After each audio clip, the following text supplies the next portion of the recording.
எங்கள் அம்மாவை அது ஒரு வார்த்தை பேசும்போது அம்மா தப்பாக சொல்லுவாங்களா, அந்த வார்த்தை சொல்லிட்டான். எங்கள் அம்மாவும் எங்கள் அப்பாவும் என்கிட்ட எனக்கு ஒரு 4 வயசு இருக்குமே சொன்ன வார்த்தை என்ன தெரியுமா? எங்கள் ஊரில் இந்த நரியெலாம் இருக்கும், எங்கள் விலங்காட்டுலாம் இருக்கு இல்லையா, இப்போ நிறைய ஏக்கராக இருக்கும், வெறும் காடு தான் இருக்கும், நரியெலாம் வரும். ஒரு சின்ன அருவா கையில் விட்டு அருணாக்கயிறில் தொங்க போட்டு வச்சுக்குவாங்க. ஜட்டிலாம் கூட கிடையாது அந்த காலத்தில். அருணாக்கயிறில் போட்டு எதுனா கடிக்க வந்துச்சுன்னா வெட்டு உன் வெட்டாக இருக்கணும், சரியா?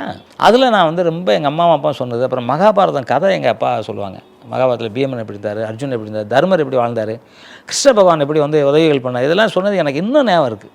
அப்போ அதெல்லாம் பார்க்கும்போது நல்லவனாக இருக்கணுங்கிறது மட்டும் எனக்கு தெளிவாக தெரிஞ்சிச்சு. கெட்டவனாக எந்த காலத்தில் இருந்தக்கூடாது அப்படின்னு தோணுச்சு.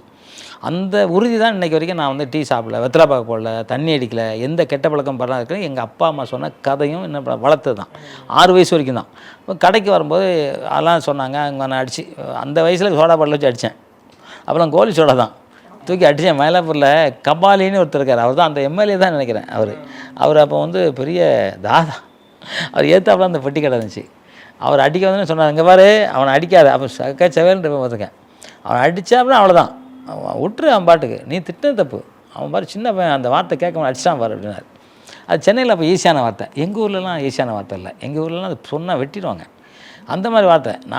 நான் சொன்னேன், உன்னை விட்டுட்டு போகிறதே பெரிய விஷயம், எங்கள் அம்மா கொடுத்த அருவா இல்லைன்னா போட்டுருவோம் அப்படி தான் சொன்னேன்.